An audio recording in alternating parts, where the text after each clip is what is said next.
Hi, everybody. I'm Reid, Tracy, the CEO of Hay House, and you all know Robert because you have Hi. purchased his course on coaching success.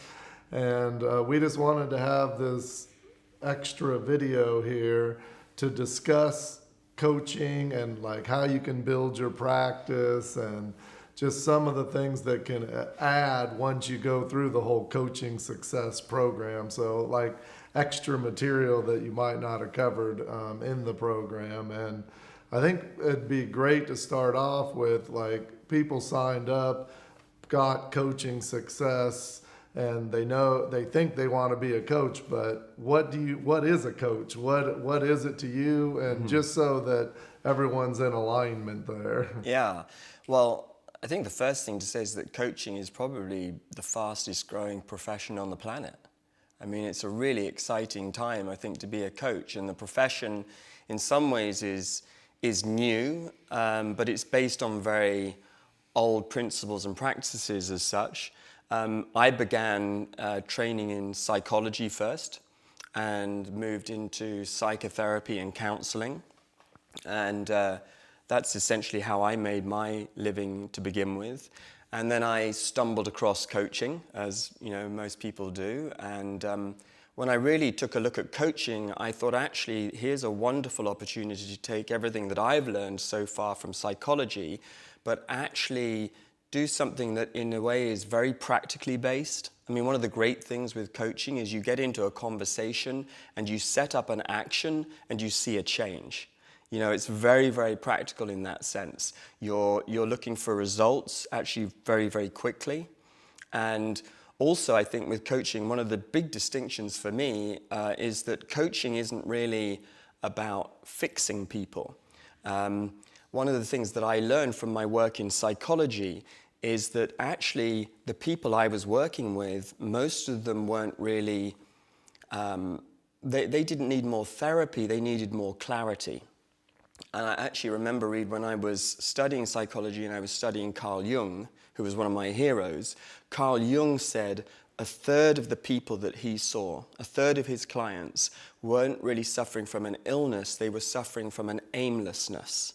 So they hadn't got an aim, they didn't really quite have a focus, or they had one but they'd forgotten about it.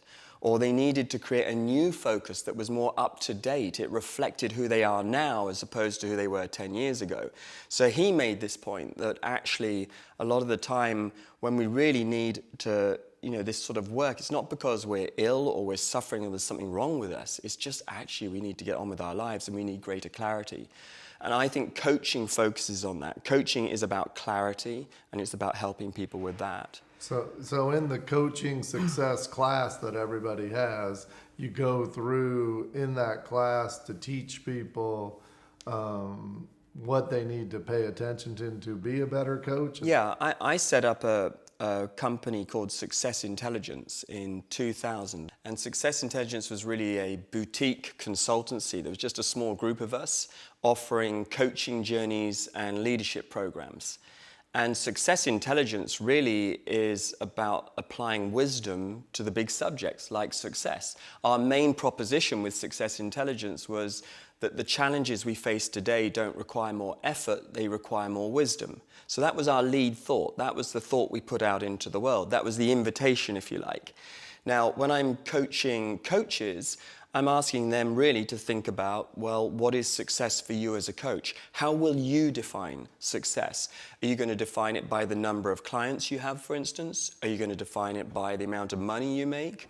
By how much you enjoy coaching? You know, it's really up to you to think about what success is for your coaching practice. Or even the freedom that they can give you as well. Right? Well, absolutely. That's one of the great benefits of coaching, is that, you have essentially a profession that you can take with you wherever you go in your life. So I have the freedom to be able to coach people from my home in London. I can Skype people around the world just from my office, my commute up the stairs, which is really nice. But I can also, we spend a lot of time up in Findhorn in Scotland, so I can schedule my coaching there. Or, the last 4 or 5 summers we've come to San Diego for 4 or 5 weeks, and there I can set up coaching as well and work with people there. So you've got this incredibly portable profession that you just take with you wherever you are, because fundamentally, with coaching, you are the asset. You're the skill base, you don't really need anything else. So you take yourself and you do it that way. So from that perspective as well, you can add coaching into the sort of lifestyle you want to have as well, and the way you want to work it as well. You may decide you want to be a full-time coach. You may decide you want to be a part-time coach. You're adding coaching to your repertoire. So you might want to write, speak, and then also, for instance, do some coaching on what you like to write and speak about. That's a great way to do it. In fact, I think a lot of people move into coaching from, first they find something they love to focus on, love to talk about, something they want to learn about, something they know they're having to learn in their own life. And then they're saying, right, I'm going to make that the subject that I now coach others about. Right. And so as you're coaching people about success, do you coach like executives? Do you coach individuals? Like, what do you recommend people start out coaching? I mean, I love the idea of setting up success for yourself first. What does that mean? That's awesome. So once you set out a guideline of what you're trying to get, then the next thing is find someone to coach. Yeah. And some people that have this course will have clients already. Some will be going, I want to be a coach. Like, how do I get clients? Do they target business people, individuals? Who can you coach success to? Yeah. Well, the way it started for me with Success Intelligence, for instance, was that I was thinking about success for me and my own life. And I was trying to work out, well, what is success? I seem to be working really, really hard. I'm doing okay. I'm not so sure I'm enjoying it as much as I could be. That was the thing that was missing for me. I was successful, but I wasn't really feeling it. So I started to think about it more. And as I thought about it more, I got into conversations naturally with my friends who were saying, well, it's funny you feel that way. I feel the same way too, actually. I'm doing pretty well, but actually, I don't know if I'm enjoying myself as much as I could. So we're now in conversations, which is the basis for coaching, by the way. We're not calling it coaching, it's just friends talking. Right. But I've now taken that idea and said, right, I'm going to write a blog on that. Or I'm going to do a newsletter on that. Or I'm going to do, I can do a class on that. I'll set up a little group and just give it a little experiment. So my theme was success. And then, as I did that and told people I'm interested in success and I'm interested in the whole inquiry on what is a successful life, and also, by the way, a successful life that I'm living now, not the one I'm hoping to live one day, then it was like people were saying, I'm interested in that too. And then naturally, if you like, organically, that became a subject for a coaching practice. Right. Yeah. So a lot of times I would say my clients found me because of what I was talking about. Right. So, and that was, I'd done that before with the Happiness Project. So people knew that I was interested in happiness, so they then knew to come to me for coaching on happiness. Right. So you started your coaching on happiness, is that what, like, I know you were a therapist, then you became, quote, a coach. Yeah. And then you started doing happiness and then moved to success, is that well, actually, it began with a project called Stress Busters. The very first thing I did was an adult education class where people paid, I think it was something like £5 a night to come to a class, and I talked about stress. And it just so happened that one night on that program, there was a woman in the group, there was only about 8 people, and she was the director for public health for a whole region of our country. And she just came up to me afterwards and said, that was just so sensible. It made so much sense. You took psychology ideas but made them every day. Would you consider doing this for me as a pilot in our National Health Service? So that's how that began. I mean, she just was, I didn't know who she was, but she saw me do something.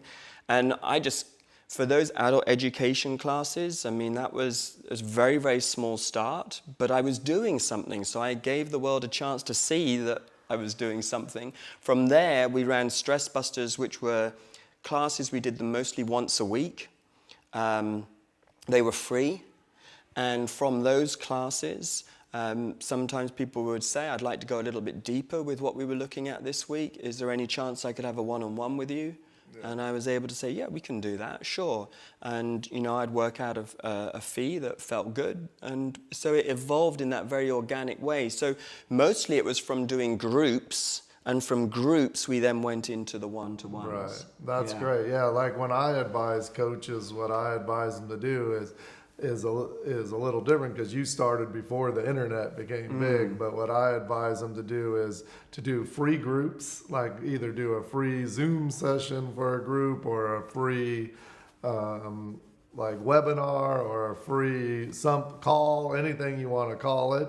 And you tell people, look, I'm going to coach you on whatever success. Yes. I just want to get a group. It's free. Come learn about success. And then from that, you teach them like you would about the lessons of what it's like to be coached from you. So you're showing that you're good at coaching. You know what you're trying to do, which basically you were doing in those groups. Yeah. And then from there, you say, look, if you want to go deeper, I have a coaching practice. And one of the things I recommend, and I'd be interested to hear your thoughts on this, is that people never do one session of coaching. They make them do 10 sessions or a number, which you might have a different number, but that's what I always say is like, you don't want to sign someone up for $100 to do one session because they're not going to have a big result. Yeah. I mean, you'd have to be the greatest coach in the world if in 1 hour you change their Exactly. life.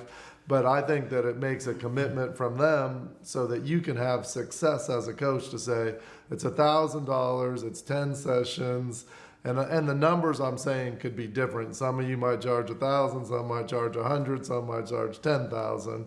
But the point is that it takes 10 lessons to have success. Yeah. And then if they go through the 10 lessons and they have success, they're going to tell your friends, Robert's an amazing coach. Yeah. But if you pay $100 for 1 hour, they're going to say Robert's okay, but I didn't get a whole bunch of success in my life. So you're setting yourself up for success by having them do enough lessons to get success. Absolutely. So to me, there's two parts there. The first part, in economics, there's this phrase called the experience economy. And I really like that because the experience economy is basically saying that people want experiences. They don't just want information, they want an experience. So I would say if you're setting out as a coach, give people experiences of you. So create these groups, whether you're going to create them online or whether you create them in your local community, give people an experience of you. Right. That's the first point of contact. After that, we can now talk about the other experiences of you that are available. But I think that's a really good place to start. I would also say, I coach a lot of people who are well into their career and they're doing so well at their career because they are so consistent in their growing. They're always growing and evolving and trying things. And I'm often coaching people who are very successful already to try something new. And when you're really doing really well and everything's on a big scale and you're being asked to do something new, that can be quite a risk actually. But even then, I'll still say, well, let's try something quietly, small group, an experience of you. Let's give this a try. It's an experiment. You can do it a little bit offline, but it's still an experience of you and it's a first step. And let's get the ball rolling and see if there's something in this new idea you've got that might become part of your repertoire going forward. Right. So there's that bit. Then to what I call the coaching journey. And I use that phrase very deliberately because it is a journey. So there are times when people will say, I just want one session with you.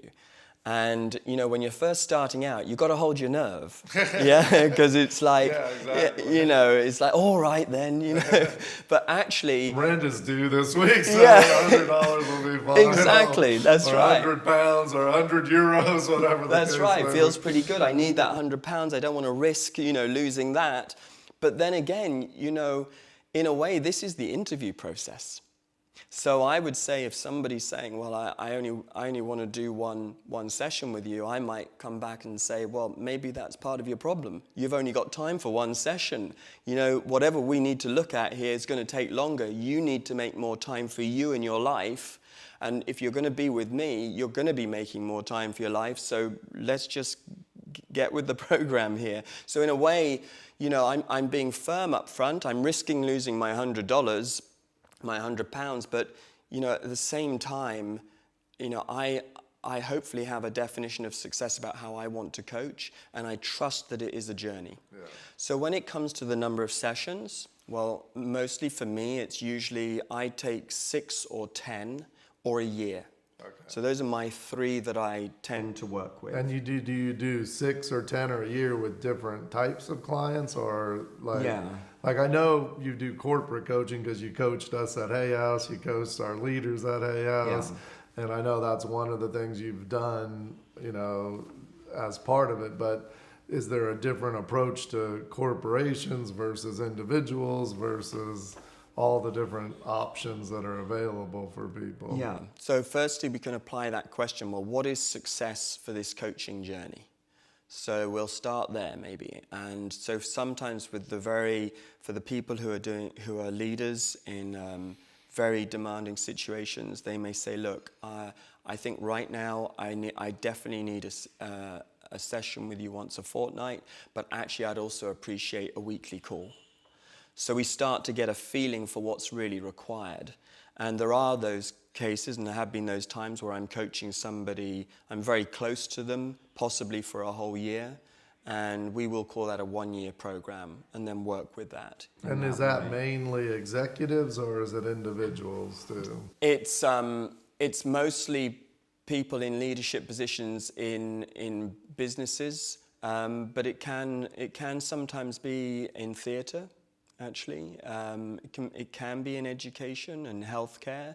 One of the great things is that I feel my clients have really chosen me because, again, I've put it out there what I'm interested in. I'm interested in success, happiness, leadership, shift, love. These are my subjects, you know. So if you're interested in those subjects, you know you can come to me about those. But yeah, I would say at a highest leadership level, it can be very close for up to a year at a time. But most often, if it's, for instance, authors who want some help going through a book, for instance, we might say, well, let's do 6 sessions. If it's a coach building a coaching practice, again, it might be 10. It's just, we get a feeling for it. We talk it through. But the most important thing is it's a journey. And we're going to define success at the beginning of the journey, but we're also going to stay open because you never know, there might be an even better definition of success that we're going to stumble across as we go through the journey too. By the end of the 10 sessions or whatever, it might have changed somewhat because they might be learning from your coaching and from your... Exactly. And as a coach, do you use different tools when you're working with clients? Like, do you have a recommendation for... Like the people taking the course, they've gone through your course, but like how do they keep expanding that knowledge to expand their client base? Because obviously we're starting with coaching success, but there may be other things involved in coaching to help build your practice if you have other skills. Yeah. So my favorite definition of coaching is that coaching is an opportunity to get into conversations you would otherwise have been too busy to have. Okay?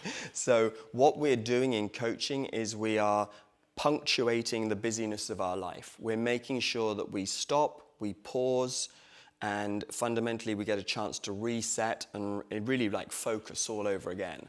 Now from that conversation, you know, there are certain tools in there that are really important, and the most important tool really that a coach has is a question.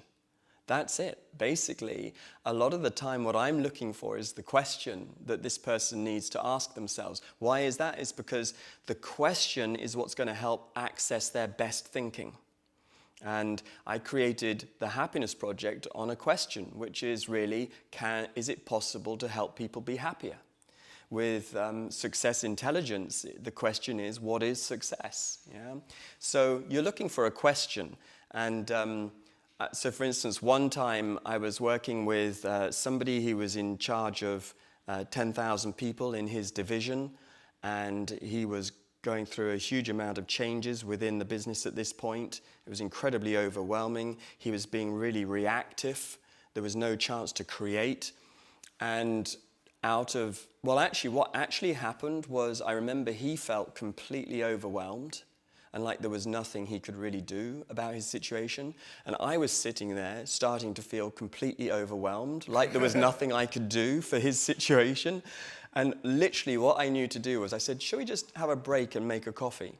So we actually went downstairs because we were coaching in my house, made a coffee, came back upstairs, and then I just asked him, tell me what your successor would do better than you.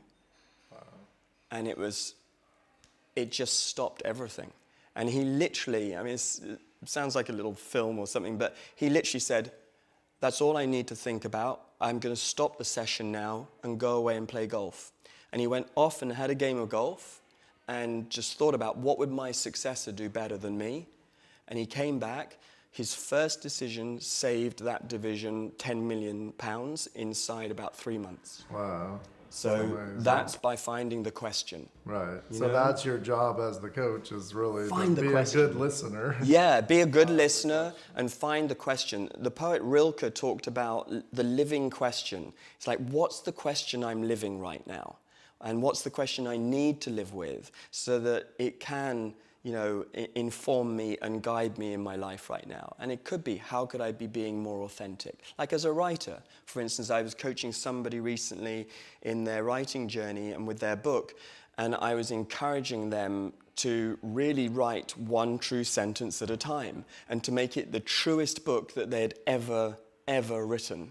And so that was the goal. And as we looked through, you know, the script each time, the manuscript, it was just like, just looking for the moments of truth on every page. Right. And again, so that was the question really, was how can I make this the most authentic book I've ever written? Yeah, the most authentic one yet. Yeah. That's a cool question.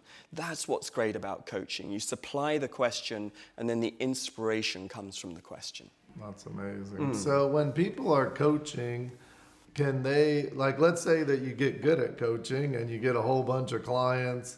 Do you want to coach like 8 hours a day, 7 days a week? Or do you want to coach, do you need more time? Or, I mean, what do you find? Or can you do groups of people? Like a lot of times I recommend to people that, okay, you should have 4 groups and 4 individual coaches. And those numbers are arbitrary based on what you want to do and the income you want to make. But I want to give the opening, like in a group, you can obviously make more income because you can charge a group of people a lower price for the same 10 weeks or 6 weeks or a year.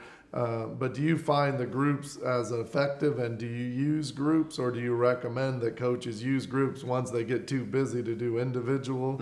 I know there's a whole bunch of questions there. But yeah, I like the balance of both. I really like to coach one-to-one. I love the intimacy of that. I, for myself, also find that as a coach, when I'm coaching somebody one-on-one, there's so much that I also gain from the journey, which is absolutely enormous. And so even just selfishly, I really love the one-to-one work. But I would never just do one-to-one work. I also really enjoy the conversation that comes from group work. When I created the Happiness Project, the Happiness Project was built on an experience, and the experience was the 8-week happiness program. And the 8-week happiness program was for about 50 people at a time, going through a program over 8 weeks. I didn't at the time call that coaching, but actually it was... now. Yeah, now I would, because it was group coaching. Yeah. That's precisely what we were doing. And also, by the way, within that group, the group were assigned angels to each other, so they were like coaching each other for the whole journey. But at that point, I wasn't even calling it coaching. So this was 10 years before Success Intelligence. Right. But that was what was happening, and what came out of the group was fantastic too. So firstly, I always say go for the balance of both. Yeah. I think it's a really good thing to do, and I think they both feed off each other in a really good way. So I really like that. And how much time do you suggest people coach? Like in a week, a month? Like how many clients? Yeah. Is there any ideal situation there? Like as we're getting started coaching, what like from your perspective, what is your, like I know you have a mastermind group, you have group coaching and individual coaching. Like if I'm starting now, or I'm just have a few clients, like as I'm making my journey for success, what would that look like in your, like in your world, or for that, so they can have an idea of maybe how to set up theirs? Because if they're just beginning, they might not even have a vision to get a vision. Yeah, absolutely. So once again, I would say that the bigger picture here is thinking about success for your life. And when it comes to success for your life, one of the things you have to look after is your schedule. In fact, most of the work that I do with leaders is helping them control their schedule. If I can help them control their schedule, I know they'll run their business well. Right. Yeah, and it's hard though, isn't it? Because it's like it's so difficult. But that's the thing I'm really trying to help my leaders do. Well, in a similar way, I'm setting out in this new venture, and here's my schedule. How much time do I want to give to coaching out of that? Now, I'd say there's definitely an experiment in here, and I know for myself that I started out maybe coaching 1 or 2 people. Word got out that it was pretty good. Then it was a few more. And then all of a sudden, all I was doing was coaching.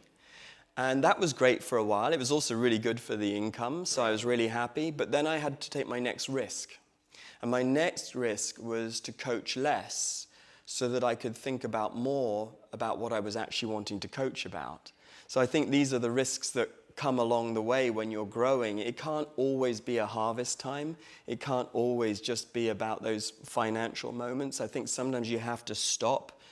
I need to get some coaching myself, and just to be able to back up a bit and also balance my life out. But personally, my feeling is that, for instance, I don't actually define myself as a coach. I coach, but I also, I write and I teach and I do other things. So in a sense, coaching is part of my bow. Right. I recommend to people that they don't coach full time. I think the first qualification for being a coach is to have a great life. If you've got a great life going, I think you are partway qualified to be a coach. Okay, really, and I think that's incredibly important. Also, there is a shadow in coaching. And one of the shadows in coaching is that we're all about helping everybody else live a great life, and we sometimes forget to live our great life. Yeah. So that's also what we need to do, is come back to ourselves. I'd say as well, by the way, that I think what's important as well is to think about in your schedule when you want to coach. So for me, for instance, I only coach in the afternoons. And like the morning is my vision time for my entire business. It's my creative time for writing. So I'm looking after my writing, my creativity, the artist in me, all in the morning. And then in the afternoon, I come out to play. And I come out and I do my one-to-one sessions or my mastermind group, my Success Intelligence Mastermind Group. Our online classes happen at 3 in the afternoon in the UK, which works quite well for West Coast America. That's 7 a.m., so that works quite nice. And obviously 10 a.m. over on Eastern time. And so I think that's an important thing to work out as well. When do you want to coach? Personally, for me, I find that eventually, once I understood my value as a coach, I was able to charge more. And because I charged more, initially I charged more and coached more. But that was only because I didn't really have very much faith in the path at that point. Do you know what I mean? Like I was thinking it's a harvest, I better collect now, But then eventually it was no, I can trust this now. And I'm charging more, so I will coach less. It will make me a better coach in the long run. And the better and better I get as a coach, I will be able to do things which add more value. Like the example I gave you with the guy looking after 10,000 people. Just from that one conversation, they saved 10 million pounds on something. That was amazing. So I feel good about the fee I'm charging for that. Right. Yeah. And I think also, like from my perspective, I agree that you should coach less because you're going to be a better coach. But also, like you say, you're able to charge more. When you first start, obviously, you're trying to get clients, you're trying to do that. But I think as you add groups and you limit your individual coaching, you can raise the price for the individual coaching because the groups are a great supplier of individual clients. So like people that come to a group, they're going to learn from you. They spend 10 weeks, they change their life. Then they go, wow, what could I do individually? Then they're willing to pay that extra amount. And then you have a constant flow of people coming into your coaching. And another area, and I'd be curious to hear what your thoughts are on this, is that when you do like public speeches, it seems to be a good way to get clients as well. They hear you on stage, and then they might come to a group or want to be individual clients. Yes. And then obviously as a publisher at Hay House, I've seen unlimited amounts of coaches fill their practice with books. Yes. So you have all those things. I'd Yes. be curious like how they fit into the puzzle for you, and how the people watching could fit them in the puzzle for them. Yeah, so I think with Success Intelligence, for instance, the experience I offered people was a keynote. That was it. People began to realize through my writing primarily, that was the first experience, that I was talking about success. So it was then invitations. Will you come to this school? Will you come to this hospital? Will you come to this business and give a talk? And so that became my keynote, and it was like a one hour talk on Success Intelligence. And I've given that talk, over the years. I'm going to guess now, but it would be at least a couple of hundred times, that one talk. Yeah. From there, they now have an experience of me, and it's like, well, can you do anything else after an hour? Was that everything you can do? That's it. I only got an hour. Exactly. So from there, it's like, well, yes, now time, I guess with my clients, I know time's precious, but we could do like more of a masterclass where we're not talking about this now, but I'm giving you some coaching exercises to go with what I've talked about. That might be like a half a day. Yeah, or if you like, we can do a one-day program, and on and on. So really, a lot of my programs were 3-day programs, but I was willing to offer what I called my flexible format. So my flexible format is you can have me for an hour, you can have me for a half a day, a whole day, or we can do a 3-day. And I would map out, these are the subjects we can explore, for instance, through Success Intelligence, through this. Now, from there, what then happened was, well, we really liked those 3 days, but people were starting to cotton on that if you really want to change, you don't do a one-off event. So could we have a journey? Right. So what I started to do then was to design leadership programs where we would, as a leadership team, meet up 4 or 5 times a year, and I would essentially be the host for those meetings, and we're now going on a journey. And then, because I'm now really spending a lot of time with these people, it's occurring to 1 or 2 of them, I could really do with some coaching. And now let's have some one-to-one coaching. Everything came from the keynote. Right. So that's how it all began, was that first keynote where I'm going to, and a keynote for me is, one of the arts of a keynote is to make people think. It's a challenging, provocative, constructive, thinking environment, and I'm just trying to give people good ideas to think about, and then from there there's a conversation that can unfold. Right. Yeah. And then how about the books? Was that led to clients as well, or? Yeah, definitely. In fact, one of the things when I look back now on the books, I can actually look at every one of the books and say, well, that book led me to this person, and that book led me to that person. One of my books, Living Wonderfully, was a book that really didn't sell very well, actually. I mean, actually, it in sales terms, it did the worst of all of the books. This is before Happiness Now. I had 5 books before Happiness Now. And Living Wonderfully didn't do very well, but there was somebody actually at British Telecom who was in a leadership team who read that book. So I really, really liked this. And actually, it was quite funny because it was a phone call, and he said, "Look, would you come in and do an event for us, just so we could get a feel for what you're about?" And I said, "Yeah, I can do that." And he said, "Look, I'm sure you're really busy, but could you do it next week?" And I sort of pretended to sound really busy and say, "Well, yeah, I think I could move some things around." And then he said, "Well, what do you charge?" And I said, I just didn't know what to say. So I said, well, £600. And he said, well, that's a bit cheap. And I just, off the top of my head, I just said, yeah, for a half day, but for a full day, it's 1,000. And that's literally, I think, how you make this stuff up, But he said he was worried that I was so cheap. So I felt I was all right just to go with it, Yeah. So I said, right, it's £1,000. And so anyway, from that one a day, he then invited me to co-create with him a journey which we called Ignite.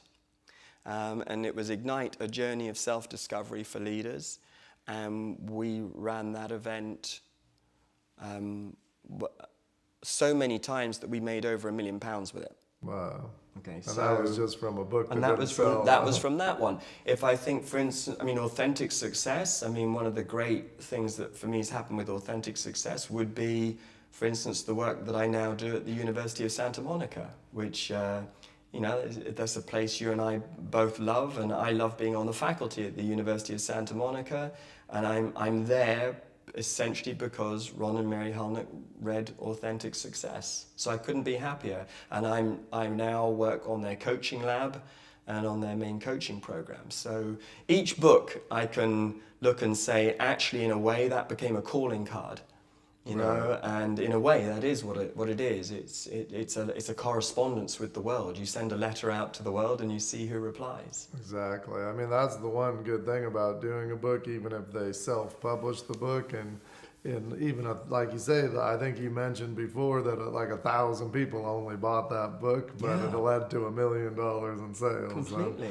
Or £1 million in sales, which is much more than $1 million. But that idea is that you can do something to get the word out of what you know, like you kind of said at the beginning, and then that brings clients in, and then you have to have a way for them to sign up for more. I think that's the other thing. Like you say at the beginning, you just made it up as you went along, but just think if you said, okay, like as I'm planning, I'm going to have a 6-week, a 10-week, a year, a group, and all these different things available. So when they came in, you were ready for that. So I'm thinking of the people planning their career out, and I don't know if you've had experience or stories of people you've coached to be coaches and things like that maybe have set things up ahead of time like that. I know like one of the big people that I've helped coach was Nancy Levin, who was the event director at Hay House,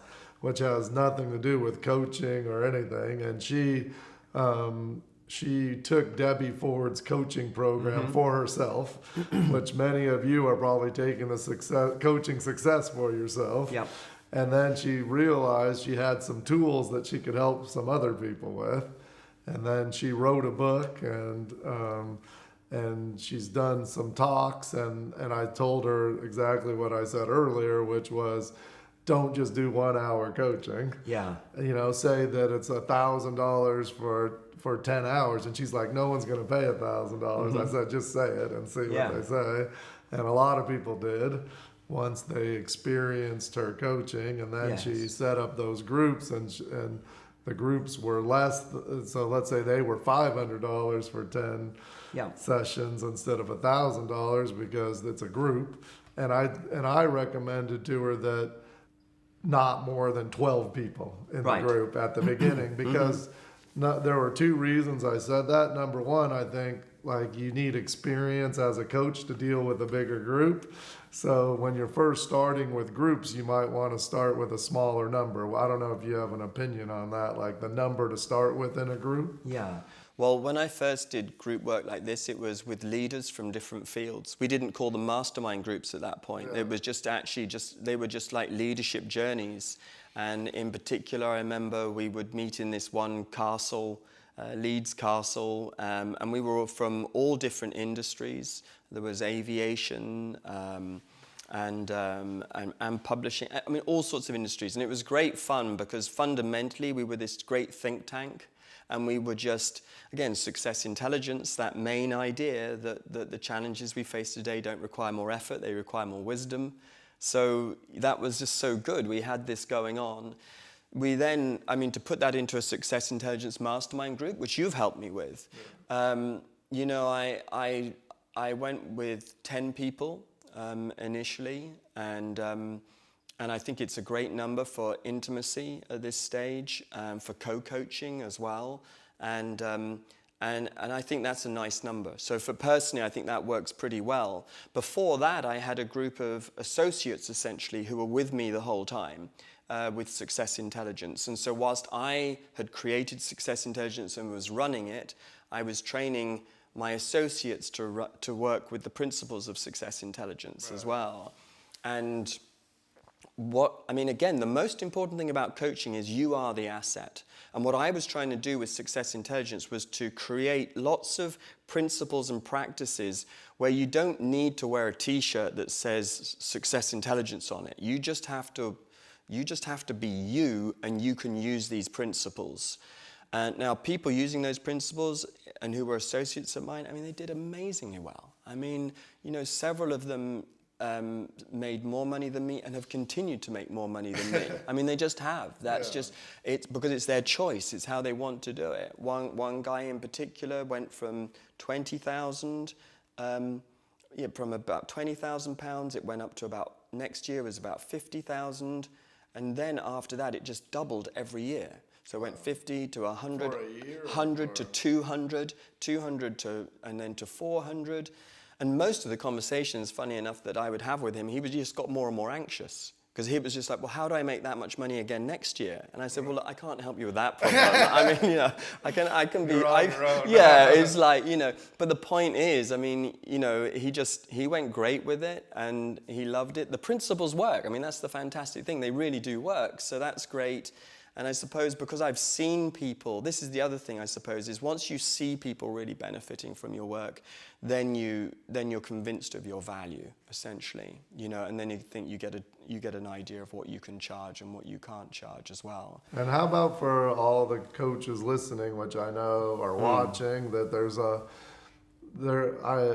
a perception of like, I'm not worth the money, or do you have any advice for that? Because I think every coach I've ever talked to, he thinks they're not worth the money, and they always start with like a very low amount, and then they have to build that confidence, and some just never build the confidence, so I want to help them build the confidence. Yeah, absolutely.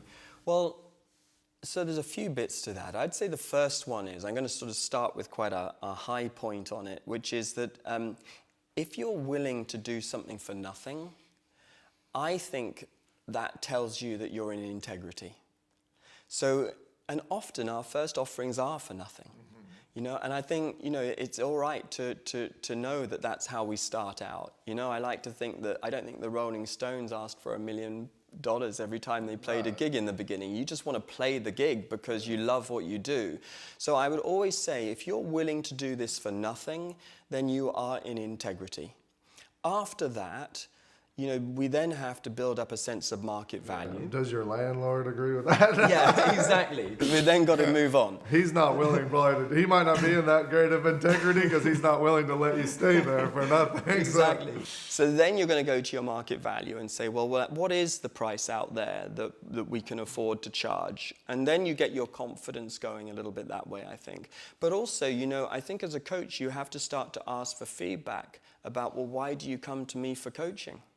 What is it that you value about being coached by me? So you can ask for some help on this, it's a two-way thing. So I think if you start to know what your strengths are as a coach as well, and why people come to see you, then hopefully you feel good about that. Yeah, I think that's really, really good. I tell everyone that exact advice because so many people say, I want to do this, but they're really good at that. Yes. And they're saying, I want to do this, and I always ask them, I say, do like a little survey, why did you get referred to me? Yes. And then starts using that as your business card or your calling card, is that's what I'm good at, because that's what people are referring me for. And you might not even realize how good you are at that thing. Absolutely. So and that's a great, great thing, especially for beginning coaches. Yeah, and now you're getting a sense of your value, which is amazing, and that feedback, by the way, can turn into endorsements. So, now that becomes a story too, which is really, it's a really cool thing. And every now and then, we're lucky as coaches, we will have somebody who's just going to shout from the rooftops about how well we're being coached, and that helps enormously. There's another thing I'd say as well around the money thing, which is in terms of integrity, which is just to say, well, how much are you willing to pay for a coaching session? Yeah, because that should inform you too about how much you're willing to charge for one. Yeah, that's a good idea. Yeah, That's you know, really- I think because also coaching it's a reciprocal thing. When I trained in psychology and psychotherapy, one of the things we were required to have was supervision. Now, this isn't necessarily a requirement in coaching, but it is in psychology and psychotherapy. You have supervision. In other words, if you like, you are coached too, and you pay for that. Now, I just think, you know, if you're willing to pay for your growth, then hopefully you can see that actually plenty of people are willing to pay for their growth. I love that. Yeah? And I think that's a really cool one to have in there as well. You know, so I think that's essentially, you know, obviously it's a journey and you take time with it. I know for me, I felt a lot happier charging Unilever than I did individuals. I felt a lot happier charging IBM, you know, than an individual to begin with. But that's because I didn't understand what the value was for the individual. I could see it for the business. I mean, I could just tell you so many stories where I know I've saved millions and millions of pounds for industries.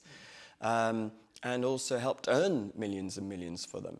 Sure. But for the individual, I know when I get more clear on what the value is, then I know I can charge for that. Right, and that's all in what you're offering too. I guess what you charge would depend on the type of coaching. Like if you're coaching people in one area, it might not be as much as another area. Like if you're helping businesses make money, they're willing to pay more. If you're helping individuals with success in some way in their life, they might be able to pay more. If you're a health coach or something like that, I mean, obviously health's important, but people might not value it the same way when they're paying for the coach. So that's right. Part of it. It is, and so then you might want to have essentially, you know, in your income streams some different pricing. So that can happen too, you know. But I've learned also, by the way, along the way, just to not make assumptions about what people can afford. Yeah. You know, there have been times when I thought, oh, I won't be able to ask too much from this group, and then they've completely surprised me. Especially in companies. A lot of times in companies, they'll say, oh, it's nearly the end of the year. If we don't spend this money this year, we don't get that budget next year. So we'd like to give you all of this money to do this course. Right. And you're just going, wow, this is the moment to keep quiet and say thank you. And that happens sometimes.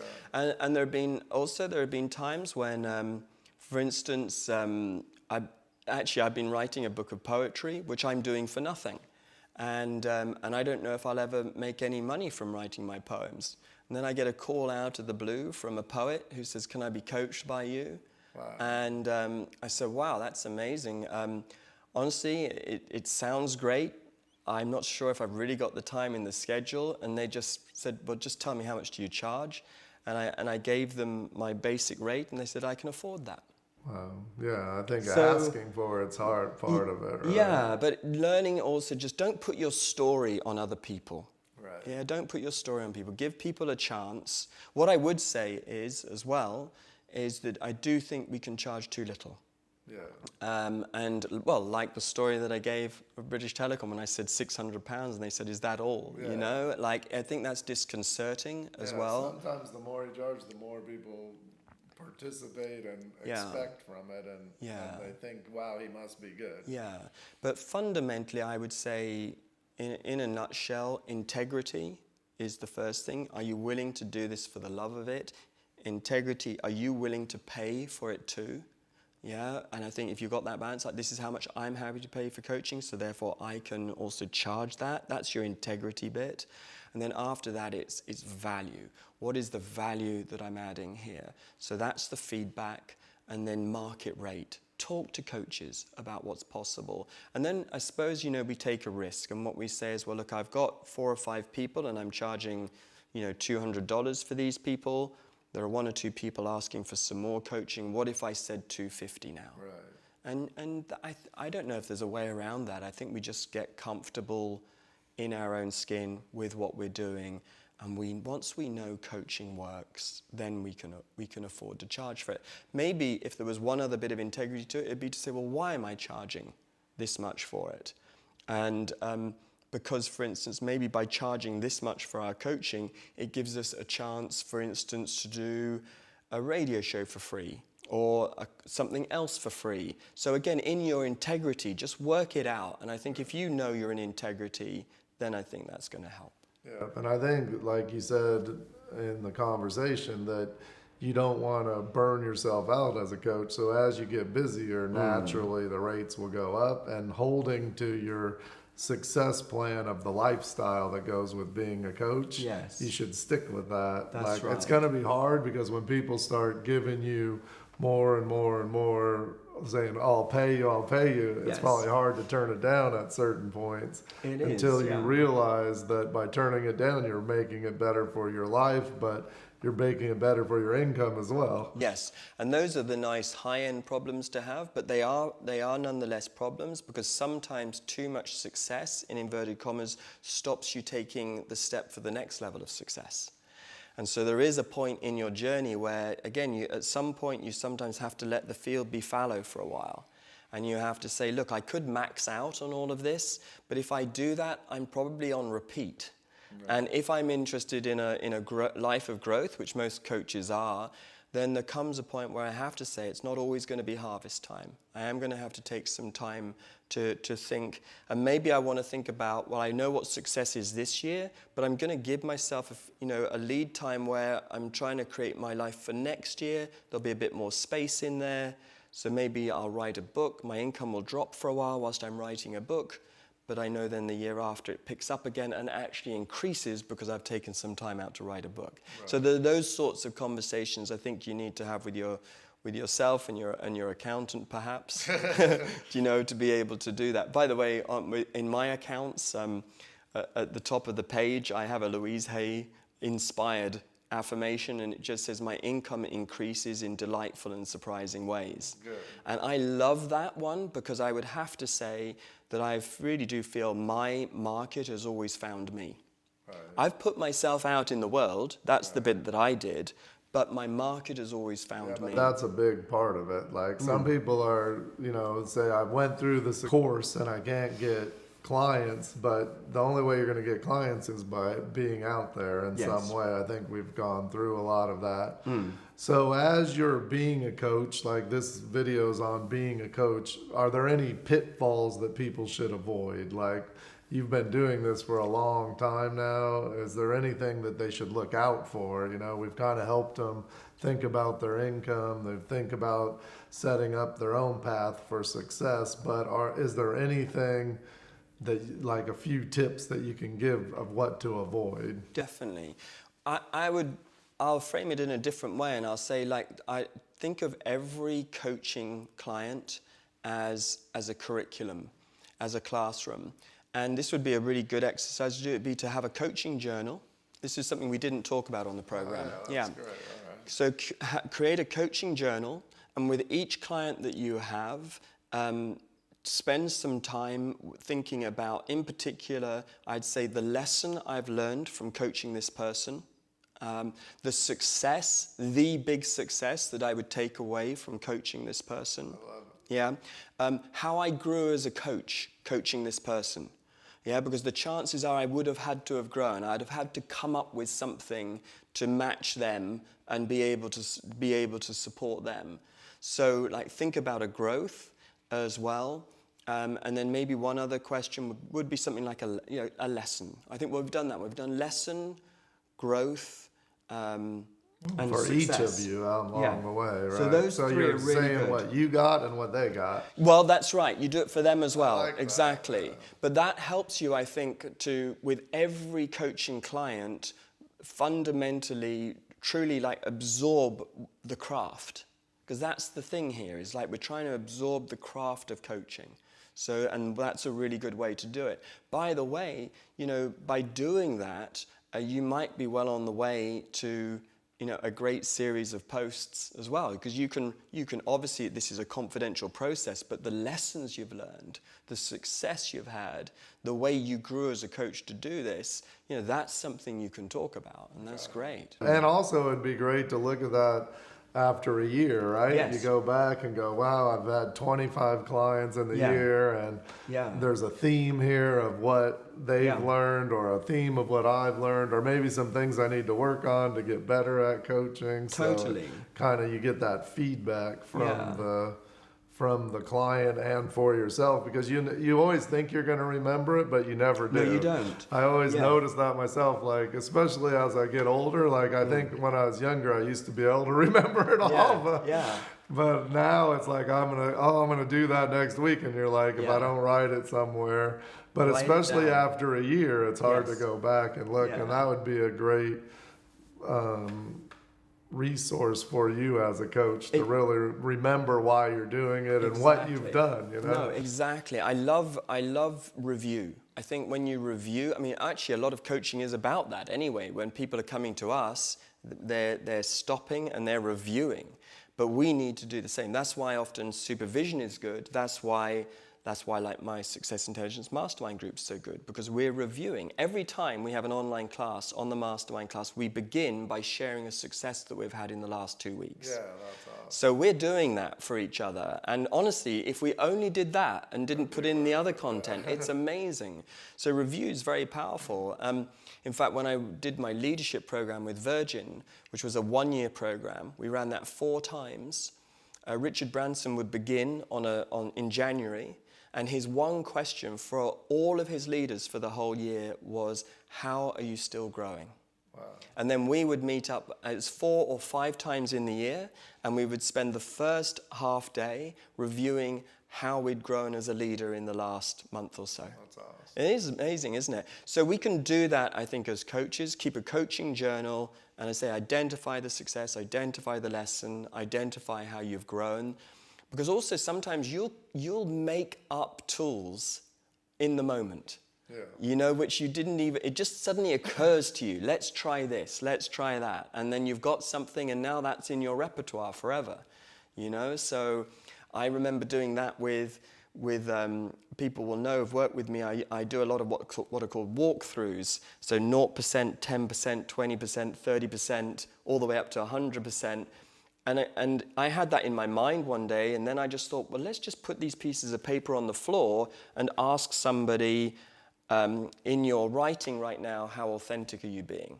And then they'd stand on 60%, you know, and I'd say, great, let's talk about what it would be to be even more authentic at 70%. That was made up on the spur of the moment, you know, but now it becomes something in my repertoire, and it's in my journals, and I've got boxes of these journals as well at home, which, by the way, probably ended up in authentic success. Wow. Yeah. Well, that's another way to keep them. Do you have any final thoughts to leave the people with as they're starting this coaching journey?